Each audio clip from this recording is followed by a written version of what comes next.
Donald Trump has caved again. He's finally agreed to the Democratic demand to pay TSA agents. He should have done it weeks ago. The hardworking TSA agents will now be paid so we can end the chaos at airports all across the country.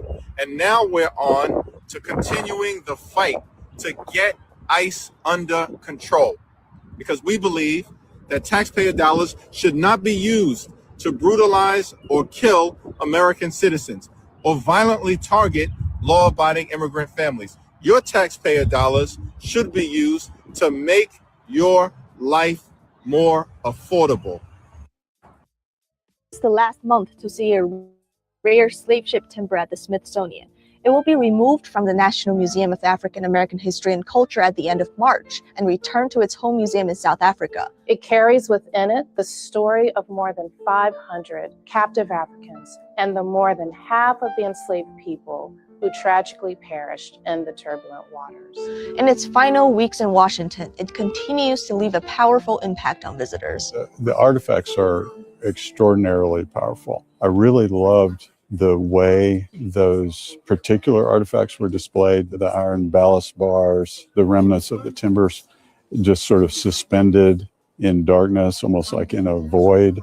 Imagine all the lives that those materials touched. It's kind of a haunting thing. You feel the darkness in the room. You feel the claustrophobia, all of the people around you. It is not hard to imagine. There were people in my past that had to go through that so that I could be here today. I almost felt like crying. It's very sad to see what happened. It's not me, it's not my experience, but empathy is what I'm trying to say. These are things that another human being did to another human being, and this makes it real. And it takes it from just the depths of history and brings it into your reality. This is the last month to see a rare slave ship timber at the Smithsonian. It will be removed from the National Museum. Peace and love. Good morning. Come on in. Happy Friday and welcome to Black Press USA's morning show, where we bring you the headlines and the culture. And you just got two.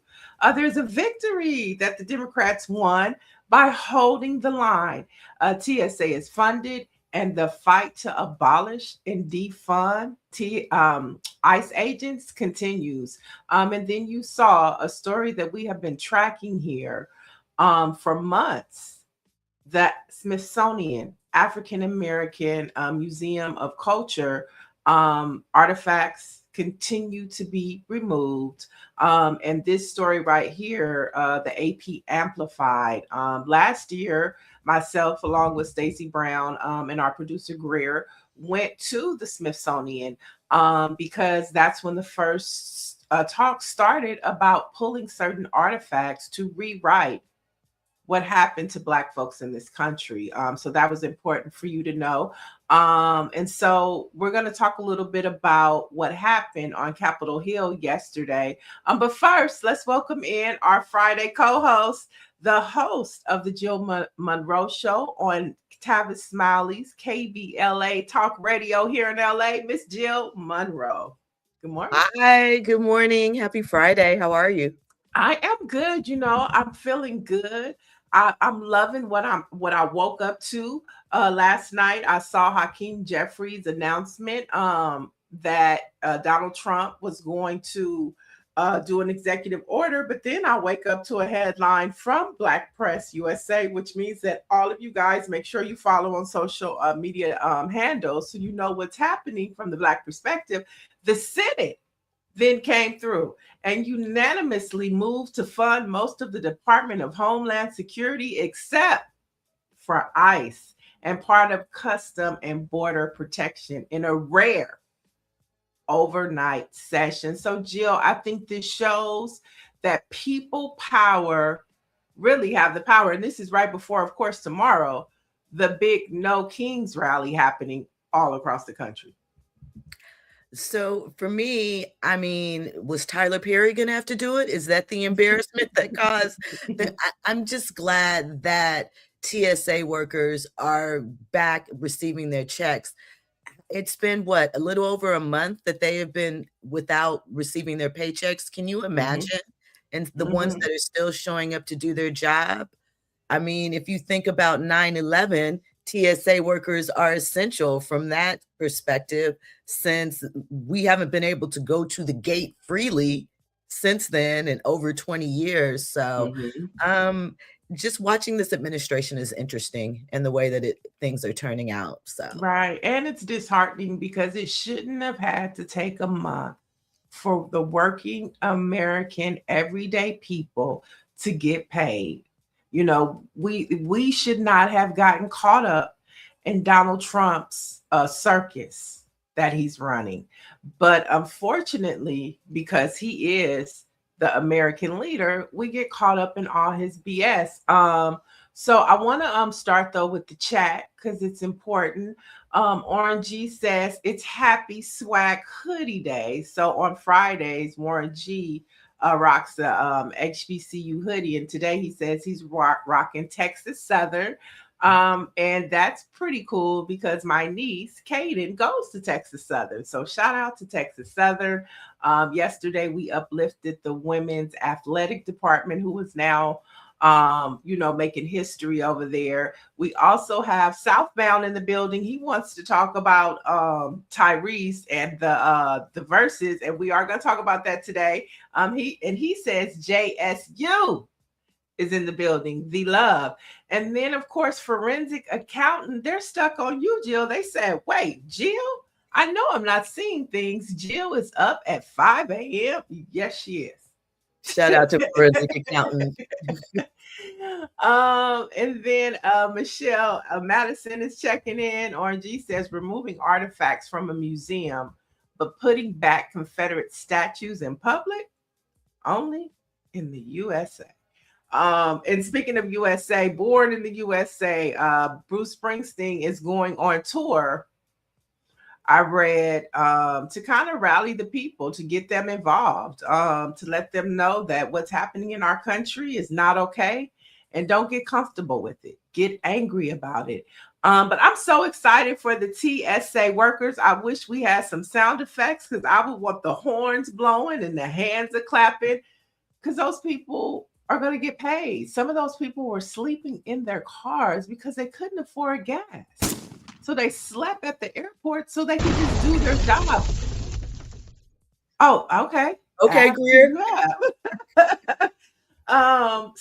So congratulations to the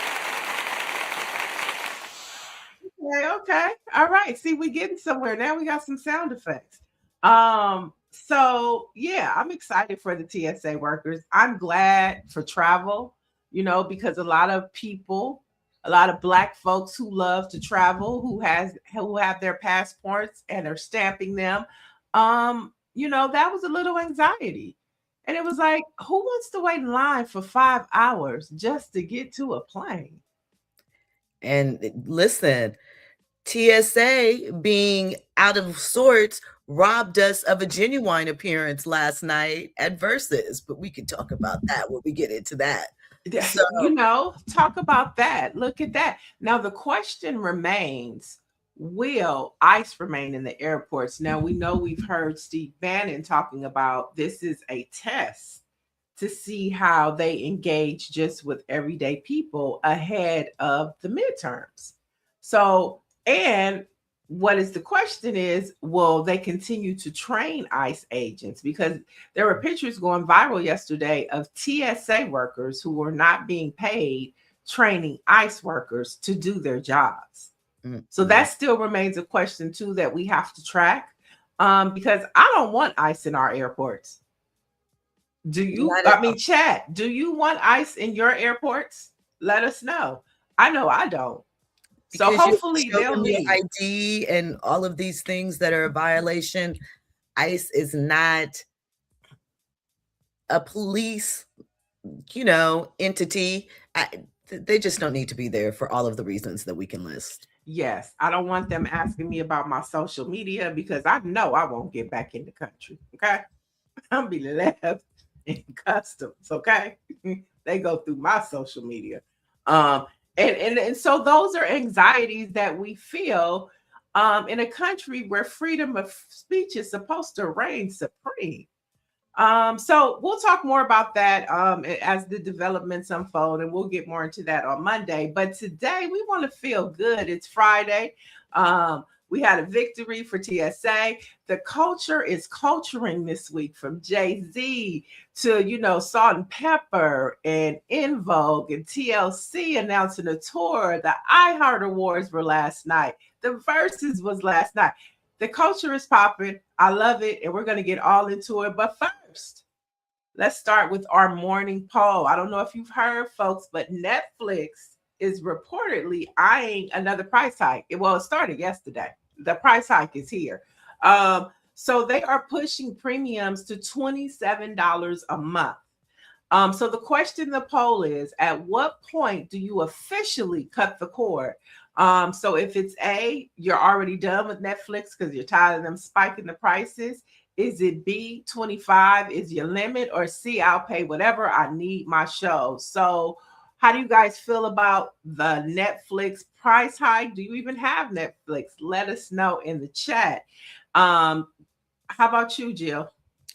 So here's the thing for me. I need Netflix for work. So I got to keep it. But at this rate, we might as well have kept cable. It's also a tax write-off for me, technically. Right. I can do that. But it's ridiculous between all of the streaming services they keep adding on to bolster up those profits, because Netflix is now paying for live programming. And I mean, first of all, commercials during Netflix is crazy, but so is paying $27 a month.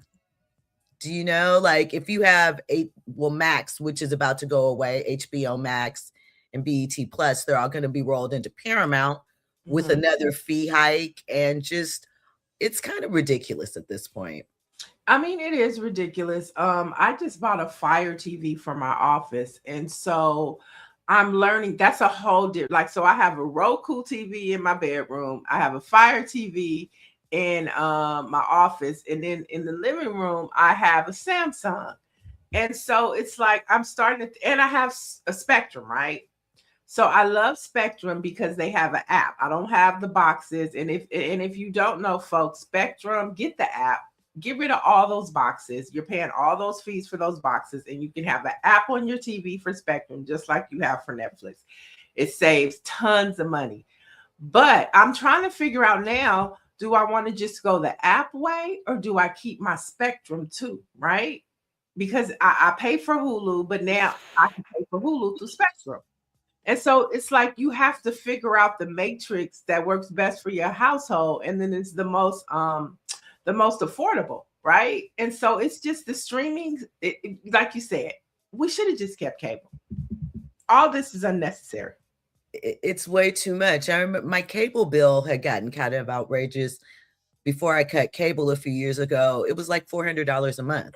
So I don't know. They're trying to squeeze every little penny and coin out of us that they can, and allegedly for our benefits, when we understand and know all of these streaming services can't survive. So they're going to continue to consolidate. For sure. So just on the details of Netflix, they have increased its subscription prices, but these only take effect immediately for new Netflix customers. And if you already have Netflix, then we will see this price increase in the coming months. Now, if you're asking why the prices are rising, Netflix is increasing prices to fund investments in content, including live events, sports, and original programming, with plans to spend $20 billion on content this year alone. Now, like I said, the new pricing applies to new members immediately, with existing subscribers seeing the changes over the coming months. And so I guess they're like, well, you guys want new content. You know, you want sports, and the sports industry and fans are kind of pissed too, because now you have to go to too many places to watch the NFL. You have to go to too many places to watch the NBA. And, you know, you see with March Madness, it's everywhere. You have to search to find where you want to look at the games. And so, we're in a new world. It's not like it was in the 70s where we were talking about all sitting in front of the TV at one point in time. And so it brought the country together when you used to have to watch the Cosby Show on a Thursday at 8:00. Everybody was doing the same thing. Now you have all these different ways to watch, and it's becoming problematic. But look at this, YouTube. YouTube is kicking everybody's butt. Yep. YouTube is the top streamer. People wouldn't think. And that's why Netflix doubled down on that content spend and went and got all of those podcasts and brought them over there because from iHeart. Mm-hmm. Because they're trying to block out YouTube's surging dominance as far as competition, because YouTube has live sports as well. YouTube has television. The Oscars are coming to YouTube in a couple of years. So it's really a battle out there. And YouTube is free. There's a paid tier, but YouTube is still free. So and it gives opportunities for Black media to exist, because that's pretty much where you're finding Black voices, Black content, and Black media outside of social media in long form. We're on YouTube. And so make sure you hit that like and subscribe button. As we continue to grow, we're loving all of the new voices and that we're hearing in the chat. And so we're going to continue to amplify Black voices and bring you the headlines that mainstream is not talking about. But we definitely need your support. So like and subscribe, tell a friend. Jill Munroe has a show Monday through Thursday on KBLA Talk Radio, and they're on YouTube, Black owned by Tavis Smiley. So support Black media because we love to make sure that you know what's happening in our culture and in our world, but we can't do that without your support. And Jill, I'll let you do your appeal now. My appeal is very much the same as yours. I echo everything you said. Black media is important. Our voices, we see we are getting let go from mainstream in various ways. We talked about at the top of the hour how our history is being removed from spaces that were meant to teach and expand it. So the only way that you are going to stay connected with the real stories, what is going on and what is impacting us all from different perspectives, is to lock in with Black media, Black independent media especially, and through YouTube right here. Here we are. Yeah. And I'm really heartbroken about what's happening to the museum. When I'm in DC, I usually go every time.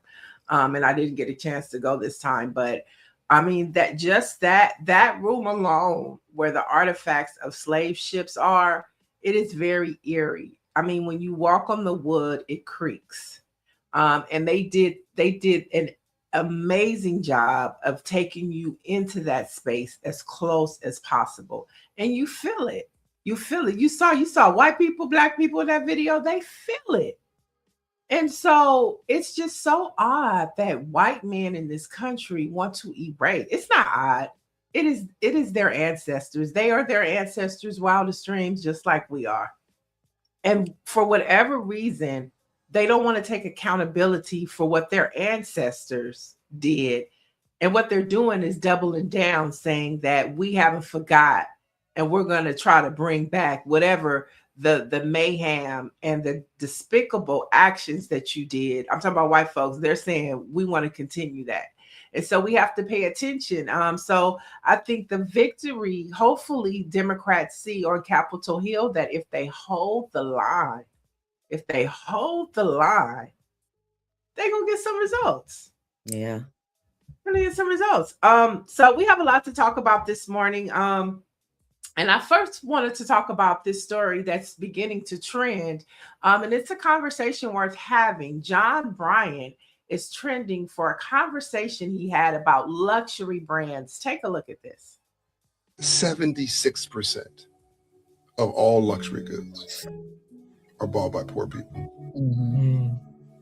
76. When I heard the data, I couldn't process it. I'm like, no, this can't be true. It's not just poor working middle class. People are striving. My point is, it's not purchased by the wealthy. That's my point. When you go look at the Louis Vuitton store and look who's in line. During COVID, the lockdown, you saw the line. That was not wealthy people. It was us. That's right. Right? We're aspiring. No difference why somebody wants a Coca-Cola or they want an iPhone, right? We got $2,000 iPhones and only have $2 in our bank account. A lot of social media is the psychologist that we never got, the shrink that we never got, the healing we never got. And consumerism, if we're not lucky, if we're not careful today, it's a new colonizer because they got your attention. They got you got your algorithms. They've got your focus. And if you're not careful, they also got your money. And most things in balance are good things. Alcohol in balance will lower your blood pressure. Drugs in balance are prescribed. Sleep in balance is a great thing. Too much, and that's depression. Too much sleep is just not a good. Too much of anything is not a good thing. So we got these INGs that have taken over our lives because we're depressed, in my opinion. I think that most African Americans, I don't have a stat for this, I just believe it, are clinically undiagnosed depressed, and we don't want to deal with it. We got a bunch of INGs: scrolling, shopping, drinking, drugging, sleeping, traveling, not dealing, not healing, abusing. Yeah. And it's all a distraction. But what better mechanism for somebody who's depressed than something with immediate gratification? Social media is immediate gratification. 76. So somebody in the chat is asking about the source. It's the Bain Luxury Goods Worldwide Market Study. That is the source for this data that other people were talking about as well. But I thought that John Bryant was a good source because he speaks on economics and building Black wealth. So I thought he was a good reference point to start with. And that was him on Tamika Mallory and My Son's podcast. But luxury brands, 76% of luxury goods are brought by middle class to low income individuals. I mean, I think we see it on our social timeline all the time, right? So what does that say about, us wanting to feel like we have it when we don't? I mean, I think that he touched on it a little bit when he talked about social media and its popularity as far as escapism. It, for some, is a little touch of, let me do something nice for myself. Let me bring a little luxury into what may otherwise be a very average existence for some. I would like to see the study. I do, not that I don't believe that it's a high proportion, because we see, there's visual evidence, but that number seems, 75% seems really, really high of us primarily, because to me, it doesn't necessarily cite Black folks. It's just the 75 or what is it? 76%, right? But we are a high percentage of that 76%, even though, putting in context, we're 12% of the population, right? And so that when you look at the statistics of that, the percentage goes high, right? But the 76, you see what I'm saying? The 76%, like, just like when they say, when white folks catch a cold, Black folks catch pneumonia, our numbers are always the highest when you look at unemployment. So I think in context of 76%, and then when you look at the percentage of Black people, we do poll high when it comes to luxury brands. You have to put it in context. And it's so funny because I saw Joy Reid talking about how mainstream media frames things, and it's not always in context. It's in broad strokes. And sometimes when you do things in broad strokes, you don't put it into its proper context. And I mean, we see it. I mean, I think he brought out a good point during COVID when you looked at the Louis Vuitton lines here in Rodale Drive, they're full of Black folks. You know what I'm saying? And when you think about it, wealthy people, even when they buy luxury brands, they don't have the logos all over their body. It's us.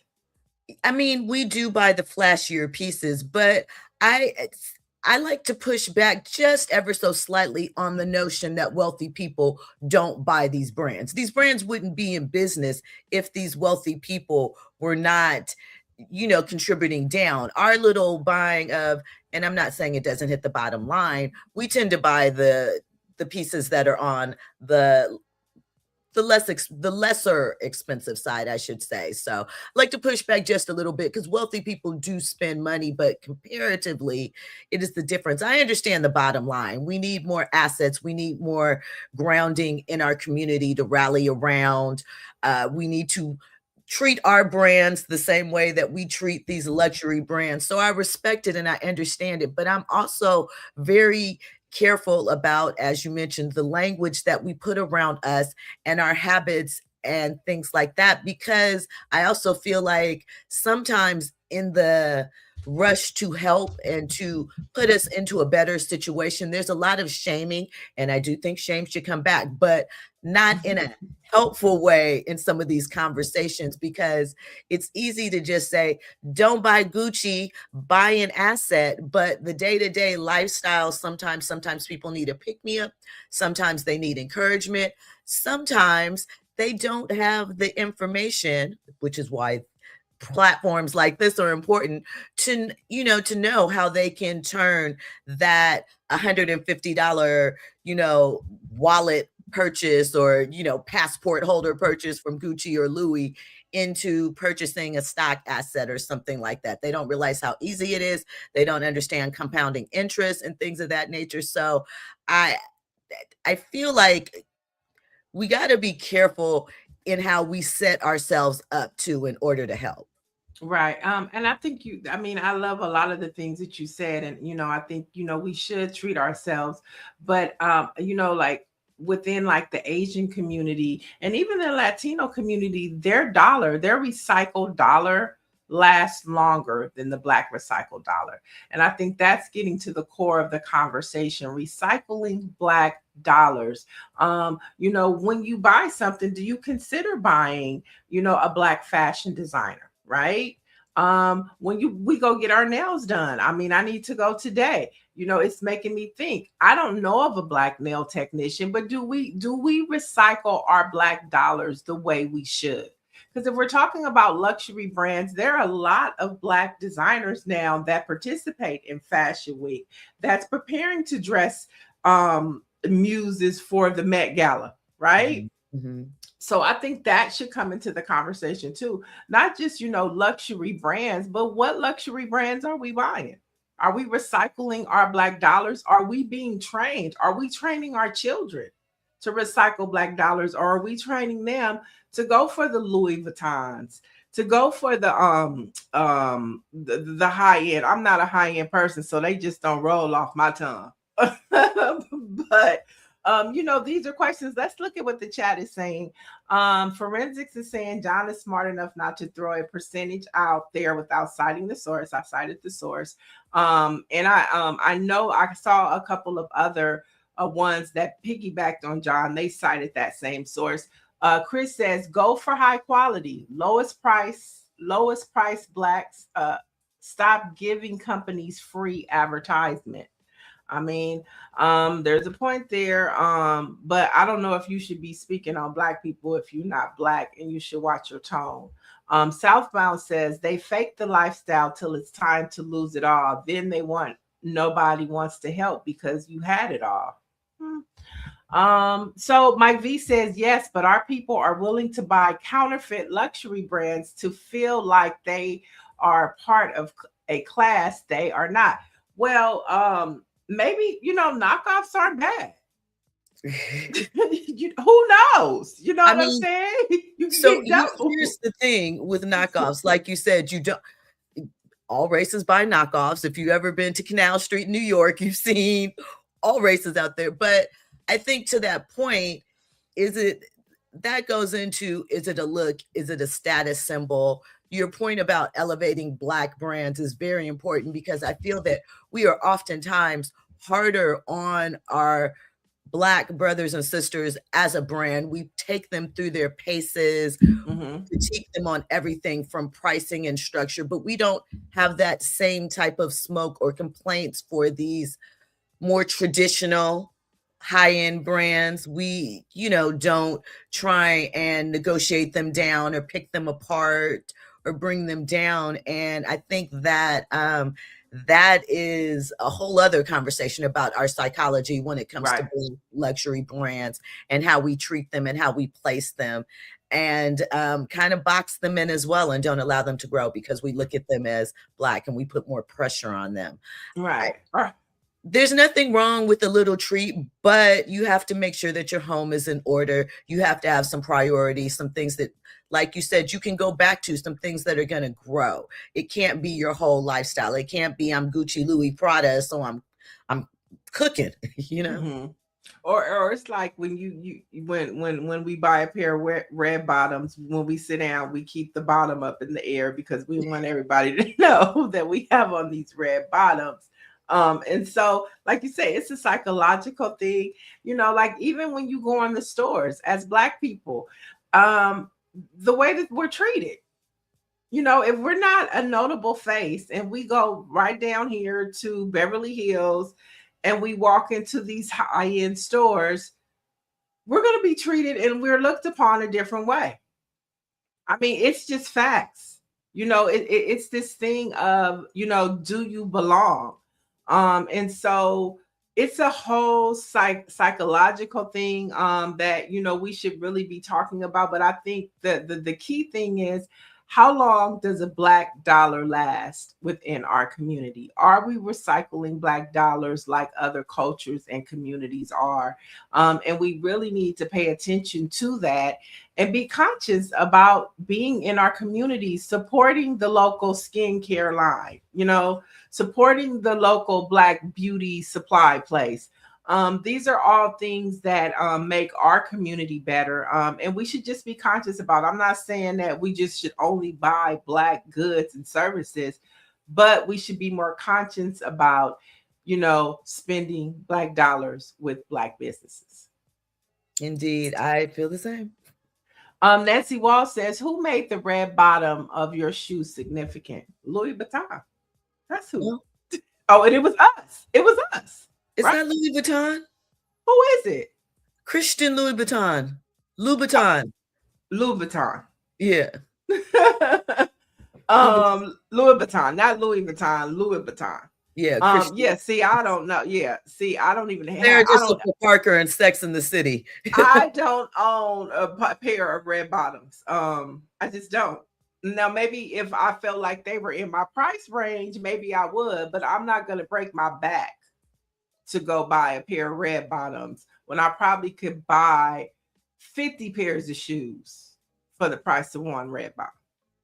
I mean, I think fashion is labeled, style is just your style. So you don't need fashion to be a stylish individual. I think sometimes people forget that. But to our conversation before this, people use labels sometimes and status as self-esteem builders. So it's so funny. Mike V says, Neo, I know you be at the swap meet. No, not really, but I do like Nordstrom's rack. But if I do need to go to the swap, I haven't been to swap meet in years though. But the Slauson swap meet is right down the street from me. And if I need to go get me an airbrushed t-shirt for whatever the reason, I know where to go though. You know what I'm saying? And I think that, you go to Slauson. And so I think those are a part of our culture too. The swap meet is a part of our culture too. So all these conversations, but you have to pay attention to the swap meet too, because we're not in the swap meets here in LA. Facts. Like even I saw something a few months ago about Black vendors discussing the Slauson swap meet and how it was hard for some of them to get in there to get the booths. Then that's the reality of what is becoming in LA in a lot of cases, which is a conversation for another day. But it's a conversation for another day. But like we're right by Leimert Park, which is Black vendors. We have the Baldwin Hills Mall, which they built like But you know that right now they have a collective space in there where lots of Black vendors can go into this one space, and they sell their shea butters, they sell their clothing, their sunglasses. And so, you know, when you know, and I know about these things, so I may go to the Baldwin Hills Mall and be intentional about, you know, going to get me some shea butter or going to get me a pair of sunglasses, because I mean, this is what we have to do to support our community. Orangey is saying fashion has never paid my mortgage, and I pay my mortgage twice a month. How many times has Gucci paid anybody's mortgage? So I don't know. So that's a good conversation to have. And so, chat, as we move to the next story, we do want to leave you with this poll or question that you can drop your answers in the chat. It says, when you buy a big name designer, what are you really paying for? Is it the quality or is it the status? And I think for some of us or some people, it's both. It's quality and status. For some, it's just the status. We can keep it 100, you know, like, do they know the difference? Do they know what those quality points are? And do they really care? Are they looking for it? You know, are they turning it over and looking at the stitching to see, do they understand the reasons why allegedly these items are a higher price, a higher cost? So, but I mean, you know, allow people to do their things, but just recognize that you are going to have to answer for your choices at some point. Michelle Madison says the only swap meet that I have been to was in Fort Lauderdale. Okay, that's right. Everybody should have a swap meet experience in their life. Yeah, I mean, growing up in LA, especially, you know, in the 90s or 2000s, you got to have a swap meet trip. You go get your gold from there, like you said, an shirt. Now they have restaurants or like special serving things in the swap meet. So I haven't been, but I hear. Right. I mean, they go get their tennis shoes from there. They White Pro t-shirts. You know, I mean, it's a thing. It's a whole cultural experience. What's wrong, Gio? Are you looking at the chat? Yeah, I'm like, yeah. Sometimes, you know, it's like I always say, I don't go to the Klan YouTube channel. I don't go to the Republican YouTube channel. I don't care about what they're doing. But white folks always seem to want to be in Black folks' pot. You know what I'm saying? They always want to be in our mix. I mean, I just it's astonishing to me. I don't go where I'm not wanted, or I don't go where the conversation doesn't meet, you know, my appetite. But they always curious. You know why? Because we are the culture movers and shakers. We set the pace. We set the pace. So come on in and get some of this Black excellence, this Black goodness, this melon popping. Come on in, you know, and we see you in the chat. We see you. All right, let's get to our next story. This one is for y'all in the chat. This one is especially for y'all that we were just talking about. And I'm talking about, like I said, the culture was popping this week. Drewski. First, you know, it was the Black church. You know, he went after the pastors. Now, this week, check this out. Don't let anyone disenfranchise you because you're a young man, especially a young white male man. Don't ever let anyone talk down to you. We need strong men out there.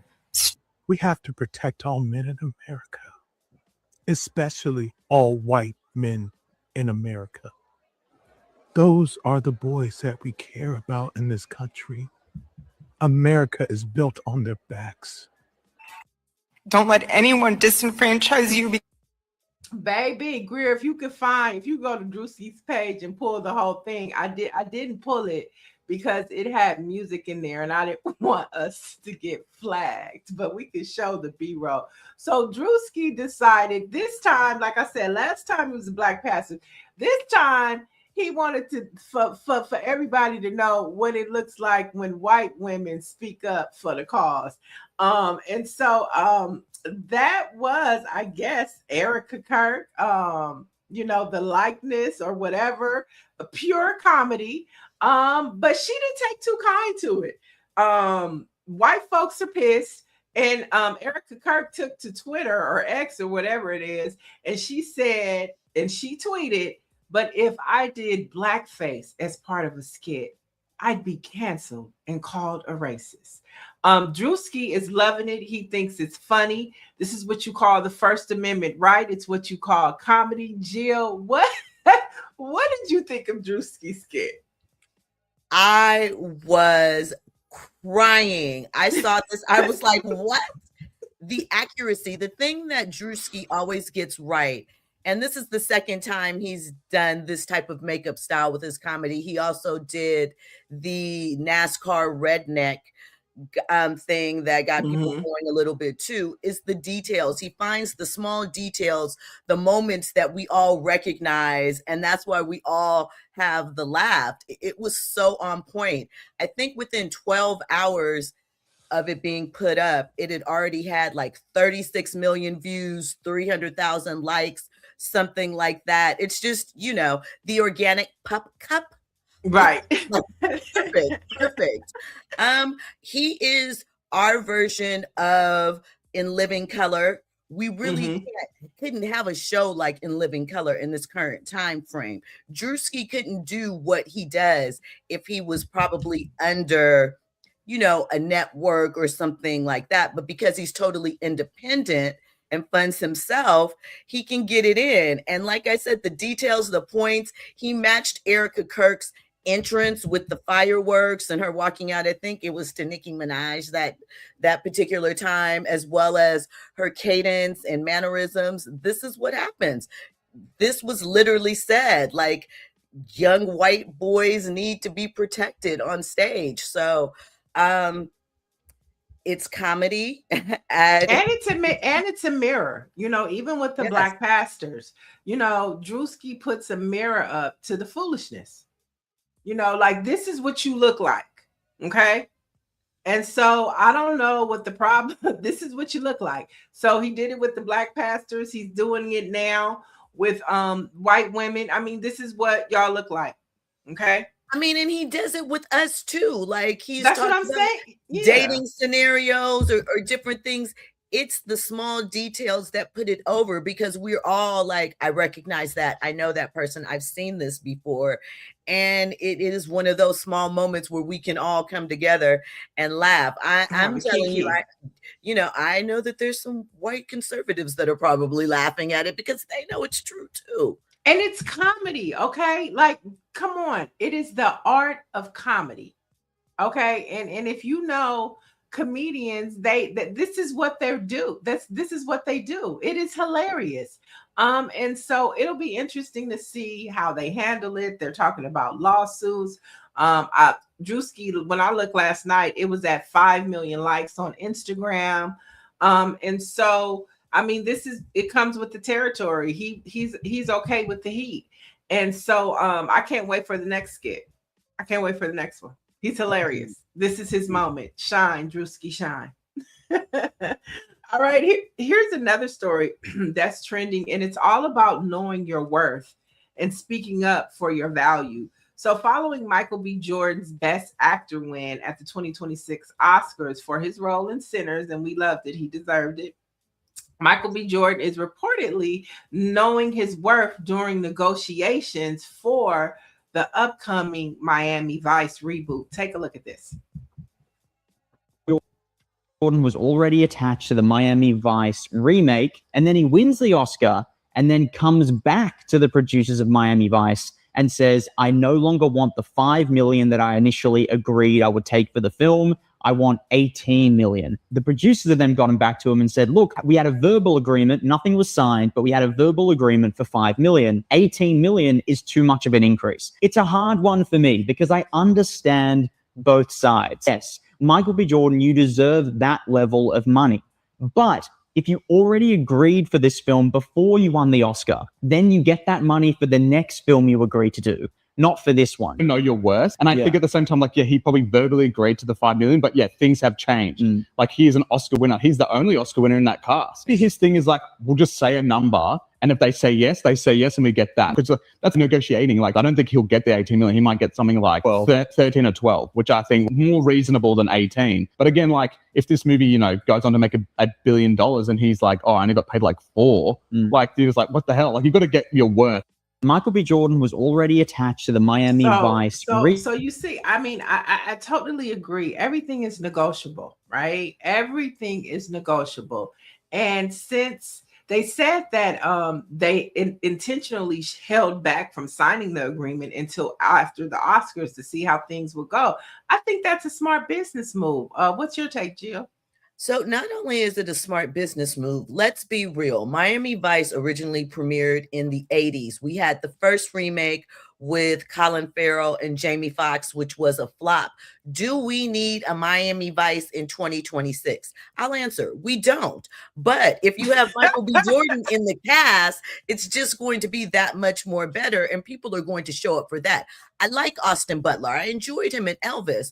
But let's be clear, as mentioned, there will be only one Academy Award winner in that cast, and that is part of the boost of winning the Academy Awards, not always for Black women, but certainly for whatever individual won it. And being that that is one of the biggest awards that were given away that night, he absolutely should get his value. They wouldn't question if a white actor was doing it, so they should not do it with this actor, because once again, who is really asking for another Miami Vice remake in 2026? No one. That is hilarious, because that is a huge point.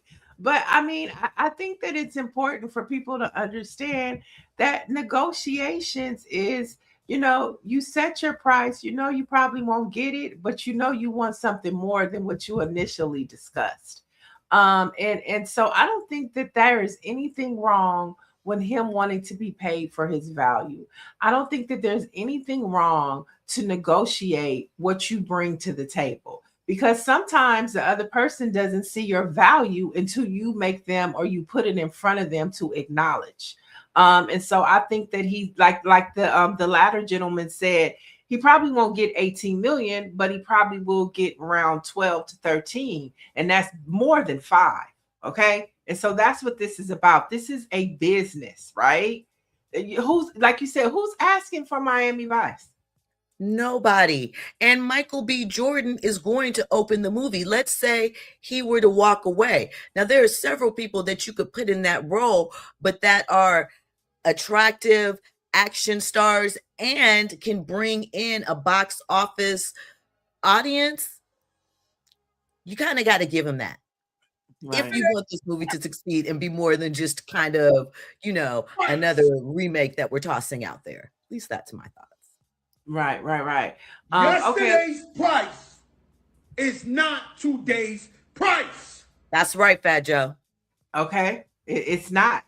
And sometimes negotiations get uncomfortable, they get sticky, and you don't want to offend people. But why should you compromise and receive less than what you deserve?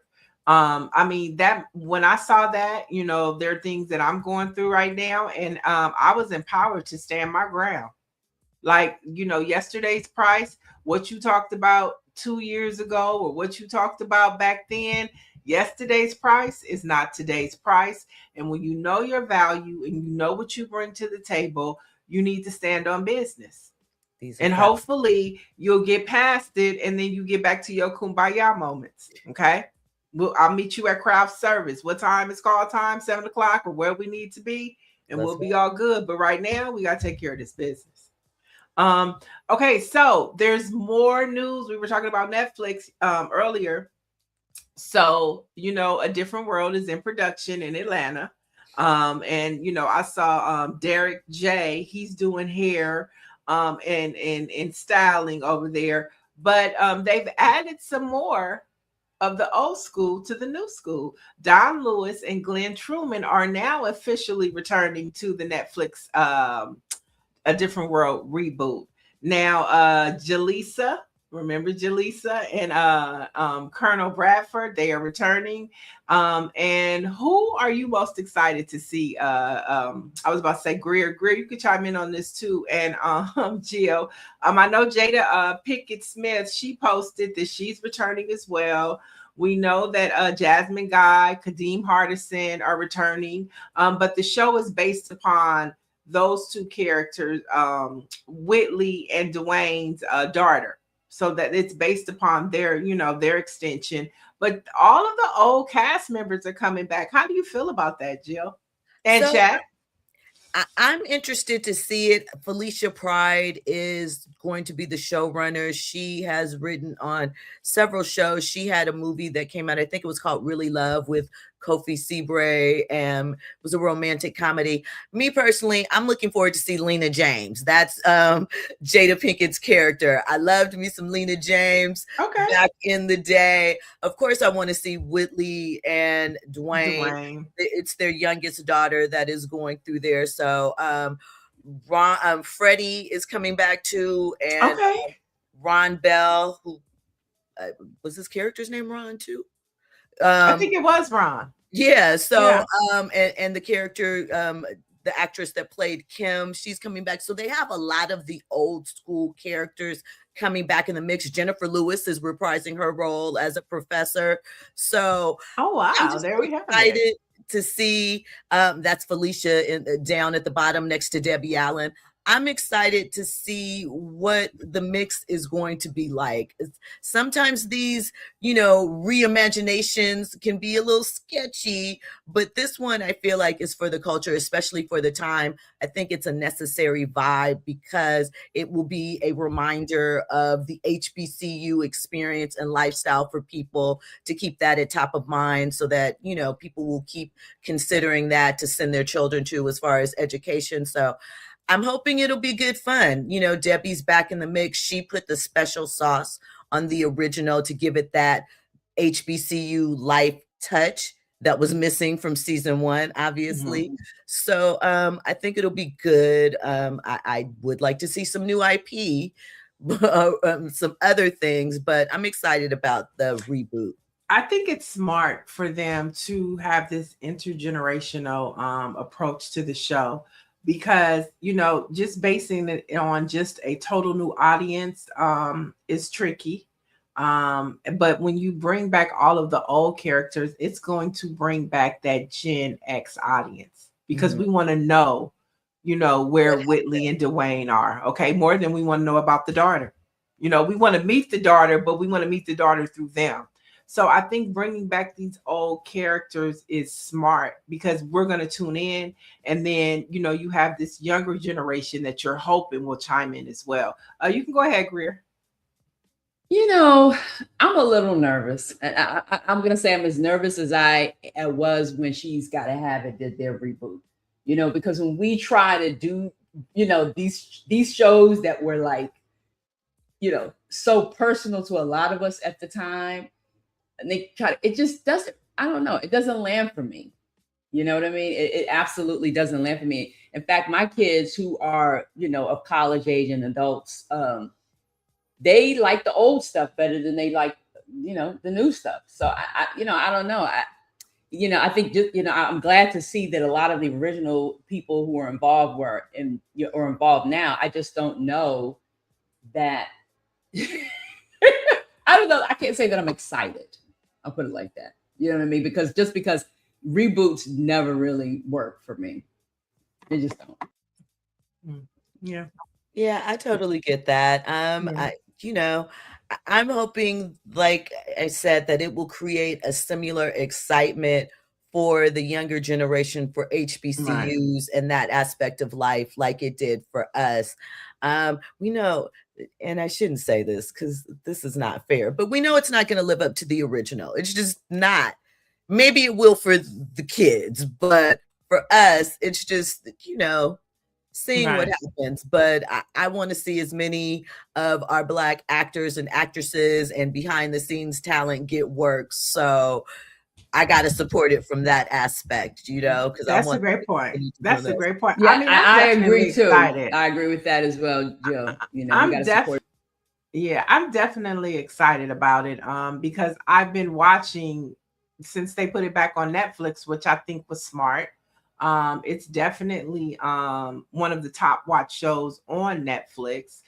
So I mean, I think that proves that there's an appetite for it. And I mean, I'm watching, I'm so glad that TV1 is here, because I find myself watching like maybe in the early evenings TV1 a lot, because they're running in Living Single, they're running the Cosby Show, they're running A Different World, and those are just shows that I love. And so I think that with Netflix having A Different World on there, and people who didn't watch it are now becoming familiar with it. And then it depends on the rollout too. A lot of times it's the rollout, the promotional rollout, that gets your appetite going, and the way that they keep sprinkling, every maybe 3 to 4 weeks, somebody is coming back, somebody's come back. They're really not talking about the new characters as much as they're talking about the returning characters. So it seems like they're trying to get that Gen X audience attention. They're definitely trying to tap into the nostalgia and, string us along. But since you brought up watching A Different World on Netflix, what do you think about the AIization of some of the episodes? You can see some of the enhancements, like you can see things in the background where they're kind of blurred because they have added some AI to the scenes. And I haven't noticed that. Now I'm going to pay attention. I didn't notice that. And there's a whole Instagram account, because you think about this, right? Like when we watch shows in syndication, obviously they cut some of the stuff out back in the day for the commercial breaks because they were longer. But on Netflix, well, until now, we didn't have commercial breaks. So they can, in theory, show the complete episode as aired. But they don't do that. They show us the syndicated versions. So a lot of times what we're seeing is not what we originally saw back in the day. There's pieces that are cut out, angles that are changed. Like I saw something that was using a Cosby Show episode where Theo and Justine, Malcolm Jamal Warner and Michelle, why did I just blank on Michelle's last name? That played Justine on the Cosby Show. They had a scene together, and they cut out a whole middle portion of the scene. There was one Cosby Show episode where the grandparents were talking about the March on Washington and having been there. And there was a whole speech about it that was cut out on the Netflix version because it was the syndicated version. And when you look at that, we wouldn't know it, because obviously in a lot of cases, we don't remember what the original airing is. But it goes to what we were talking about, even with the museum, about preserving our history. These little bits and pieces are being chopped off and we don't even know. And it allows kind of our history to be changed. So I think that is something, I know it's kind of off on a tangent, but we should pay attention to too. No, I'm going to pay attention now, because I watched it like being altered too in real time. So I'm going to pay attention.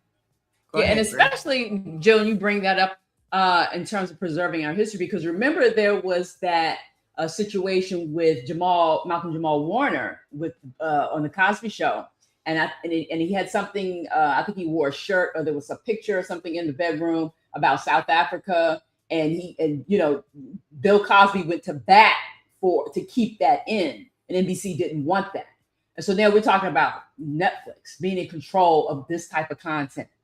Right. That was such an integral part of our culture, being taken out by AI. I didn't even know that. So I'm gonna look out for that as well. I think that's something we all should be looking at. Yeah. So just something to think about to go along with these reboots. Like, again, I'm always excited to see, actors from our childhood still working in this day and age, especially as we know what the industry does to Black actors and actresses. So from that perspective, I want to see what they got. But like Greer said, be shaky. Well, Dr. Marilyn brings up a good point. They did the same thing with Bel Air, and it was good. Bel Air was really good. So that was a reboot that worked, and it was reimagined, which turned into a dramedy comedy versus The Fresh Prince was just a comedy. So that's a great point. And she says she's excited for the return. I am too, because I just want to see where they're going to take the story. And with Debbie Allen attached to it, I think we should all be cautiously optimistic about it. Okay, so like I said, this was a big week for the culture. And Jay-Z is part of the story of this week. 3 sold out shows at Yankee Stadium to celebrate the 30th anniversary of Reasonable Doubt and the 25th anniversary of The Blueprint. But the music is just half of the story, y'all. Jay sat down for a rare 4-hour GQ interview, his first in nearly a decade, and he didn't hold back. So let's take a look at a couple of the clips from this interview. Let's start with the first one, Greer.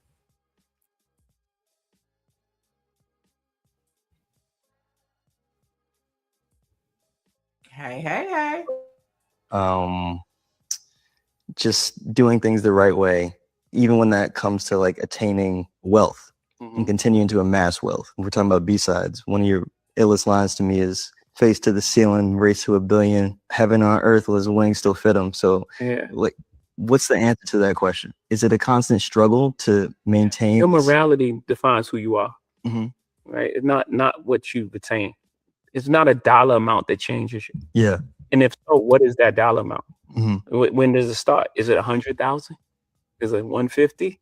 Like at what point, if it's a cutoff, if it's like all millionaires are bad. Yeah. Okay. So at 999,000, I'm good. It can't be that way, right? It doesn't make any sense. The system is set up against me, against us. But I'm talking about my specific struggle. Yeah. Everything was against me. My talent, not taking advantage of people, not taking advantage of a system, not creating tax loopholes, not just taking from other people. No, my talent pushed against all the headwind. And with that success, I've done things with my reach that I wanted to do that was helpful for a lot of people. Yeah. And with the system that we have, what are you going to do? Because I don't believe in that the idea that someone has a certain amount of money, it defines their personality.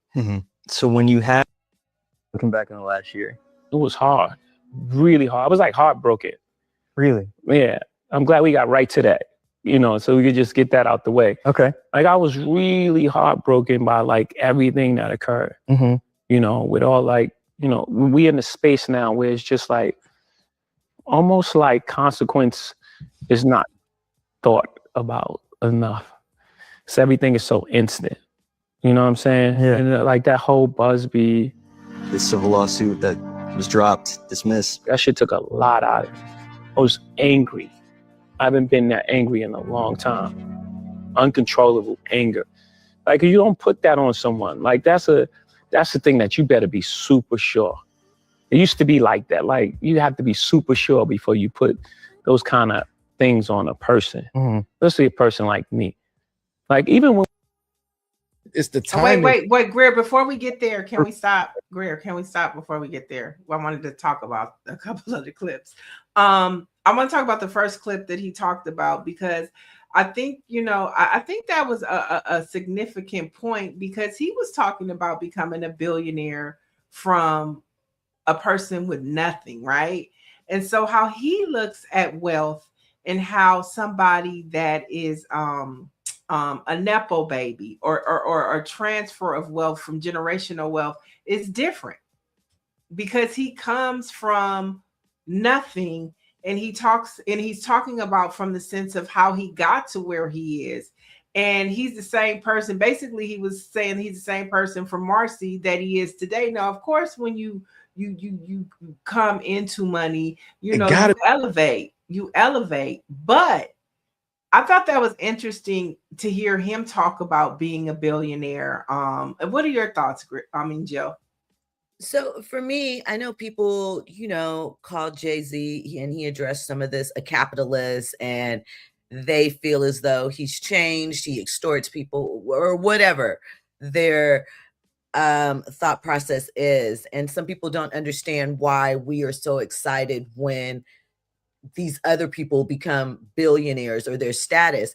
I think he touched on it, talking about the climb, knowing from where he's come from. That's aspirational to some, because somebody that was in those same streets that you were, or going through those same paces, made it up out. And this is the way that they did it. So oftentimes we don't get an up close look at the climb to greatness, to that type of financial freedom, we'll call it, that people aspire to. And he gave the blueprint, so to speak.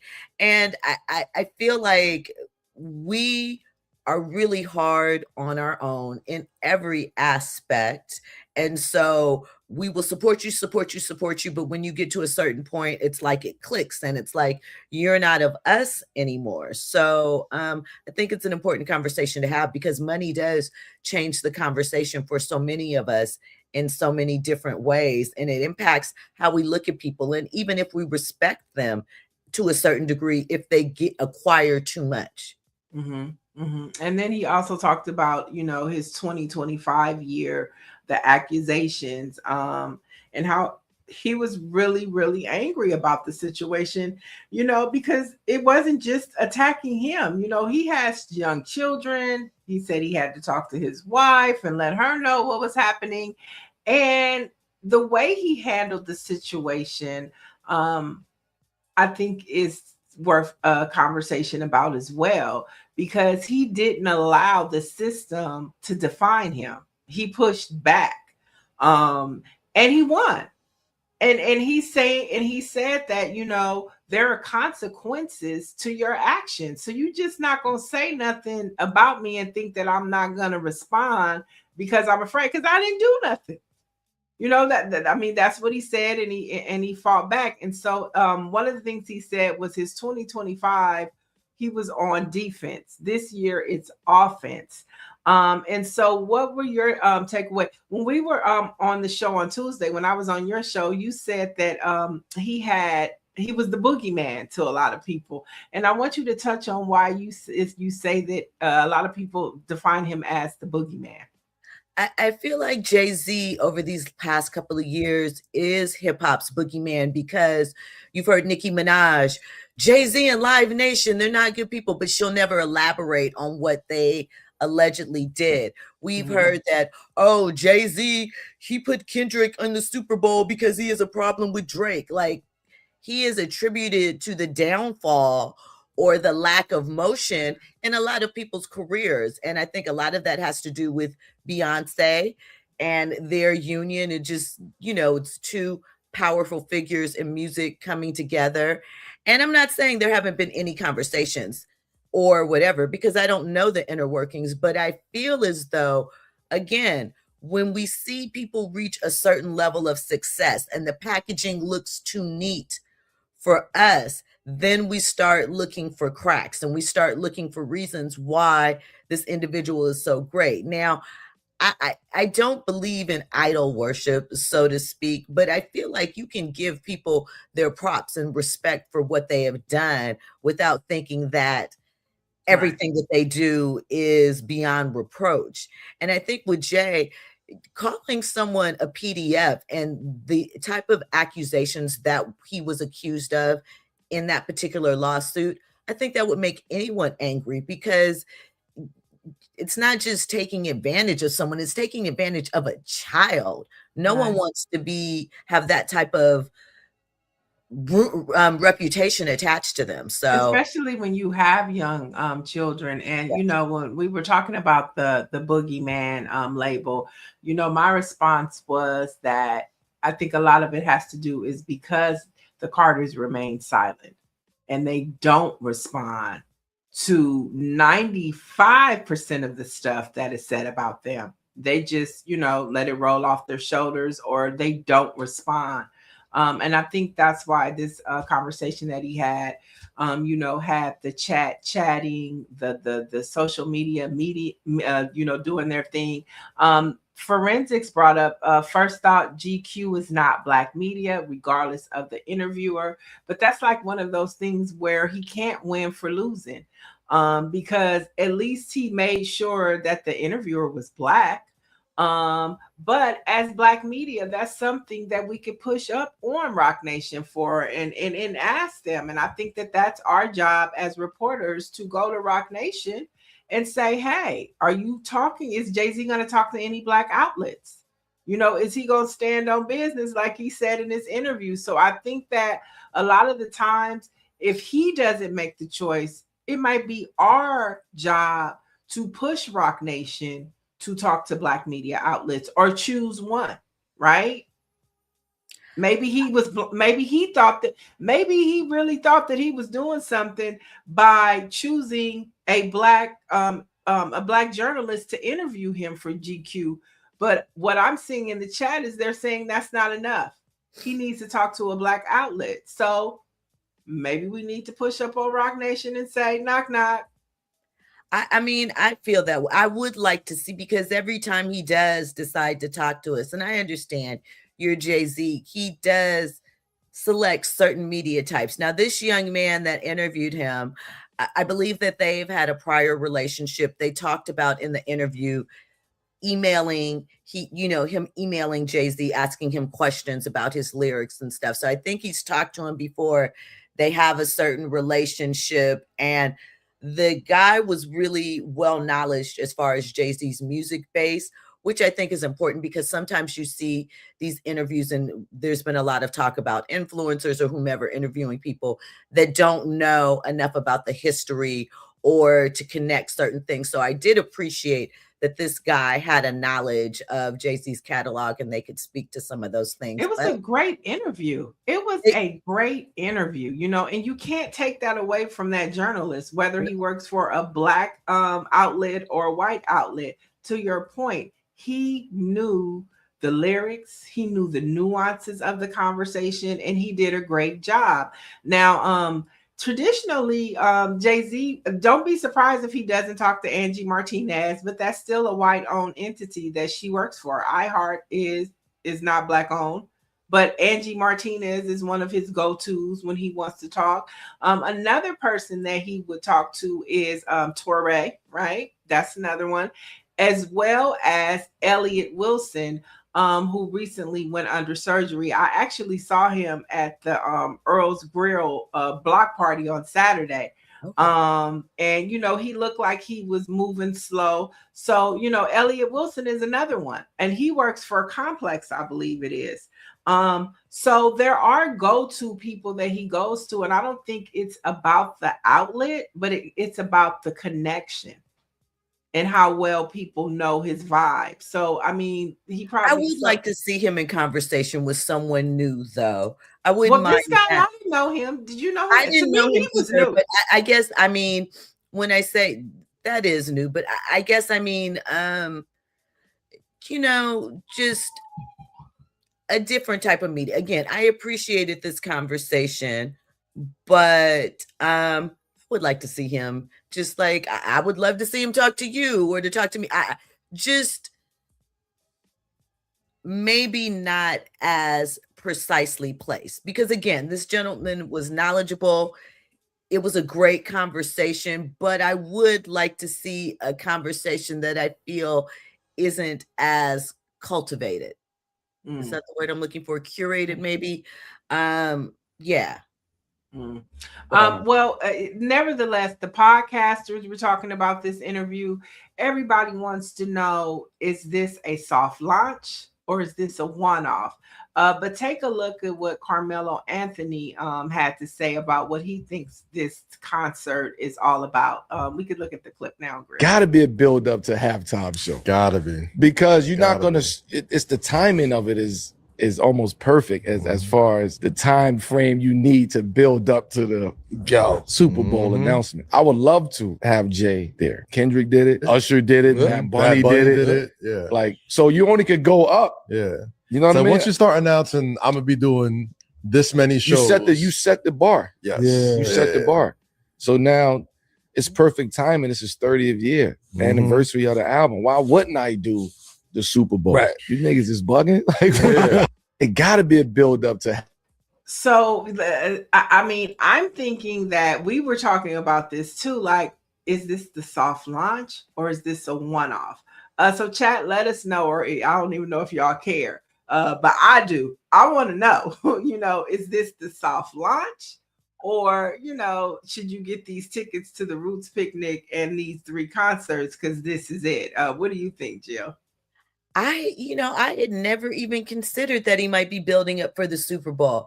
I've been to see Jay-Z a couple of times. I love Jay in concert. It's a great show. I'm very sad that I can't go see him in Yankee Stadium. I would have loved to go see that. I would be interested in seeing him perform at the Super Bowl, but I feel like not yet. That I don't think he's going to do it yet for some reason. But I would love it. The Super Bowl's in LA next year. I would love to see him perform halftime at SoFi. Oh my God, that'd be bananas. Okay, so some people are saying that, this could be a play up to Act 3, right? On the Run, we had 1 and 2. So you have On the Run 3, Act 3. That's a theory that I'm seeing. And so it's just like, he's back in the game. And, we're excited. This is when I feel like we're living in our black bubble and everything is going on, but we got a whole lot of stuff popping that's bringing us joy. And so, the story of Jay-Z to be continued. So now let's jump into another cultural moment for the week. And that was Versus, Tank versus Tyrese. I love the setup, 2 live bands. Both had backup singers, and we wasn't going record for record. We were going vocal for vocal in a live setting with live music. We saw Jamie Foxx pop up. We saw what's your boy that has all the allegation problems? The girl, the one that performed with Trey Songz. Yeah, I mean, when he got on stage, the chat cut him up. Okay, cut him up. And so it was a night for the culture. I thought that it was great. But who do you think won, Chad? Do you think Tyrese won or do you think Tank won? And Jill, I'll give the first one to you. So I'm gonna say Tank because I think that Tank has better stage presence. I know he bought out a lot of people, but he's written a lot of stuff. Tyrese doesn't practice. He says that, he admits to that. But overall, I thought it was a very entertaining show. Those two have great chemistry with each other. The comedy was an unintended benefit that most people probably weren't expecting. Lots of pop-up surprises, but I'm a roll with Tank as the winner. You're roll with Tank. Yeah. And it looks like they have another album coming out. Him with TG3 with Genuine. Yep. So who didn't make it because of the travel chaos, but hopefully that'll be fixed now that TSA is funded. But it was a great night for culture. I know afterwards D-Nice popped on with the R&B set. So it took us back to COVID because during COVID you had Versus and then you had D-Nice and then you had Tory Lanez for the young folks. I mean, COVID was a wild time, but it brought so many cultural opportunities to the table. I agree. And listen, it was a good time. People were happy. Right. Okay, so one more story. The Queen of Funk, Chaka Khan, is making headlines this morning for comments she made about the current state of music. Now, in a new interview, Chaka said that many of today's female artists are relying more on their butts than their actual vocals to sell records. Now, she argued that back in the day, it was only about the voice, but now she feels the industry prioritizes sex appeal over technical skills. And she said this on the Table Manor podcast. Quickly, what are your thoughts? She's not wrong. I love Miss Chaka. I'm never going to say anything bad about her. I grew up with her daughter. We went to school together. So imagine having Chaka Khan as your friend's mom growing up. It was a whole vibe. It's a different type of thing. She's honest, she's raw, and she's a legend. So, yeah. I mean, yeah. I think she has a great point. I want to know what the youngins are going to have to say about this. So maybe we'll have to pick that one up next Friday after it circulates and we get some feedback from that. But before we go, let's get into our Black Facts. Today, as we close out Women's Month, we have 2 dynamic women in the culture and in music to celebrate. On this day, March 27th, 1948, Billie Holiday made her first appearance as a headliner at the New York City's renowned Carnegie Hall to a sold-out audience. So maybe you want to go watch Lady Sings the Blues this weekend. And then, of course, MC. Today, the year of 1970, a queen was born. The iconic singer and songwriter Mariah Carey was born in Long Island, New York. And she has become one of the best-selling musical acts of all time. And of course, she is the queen of Christmas, okay? You can't have Christmas now without Mariah Carey. So today we want to celebrate Billie Holiday and the birthday of Mariah Carey. So we know what the soundtracks are. We know what movies to watch. Jill, we can check you out when and where? Monday through Thursday, 6 to 7 p.m. KBLA Talk 1580. Also KBLA Talk 1580 on YouTube. I'm at Stiletto Jill everywhere. I'll let you girls say hi. Thank you for having me. All right. Jill will be back next Friday. We'll be back next Monday. Have a great weekend. And for the latest in Black news, and you want to know what's happening in the world of Black culture and content, head over to BlackPress USA. So in between time, you can find us there. And we'll talk to you on Monday.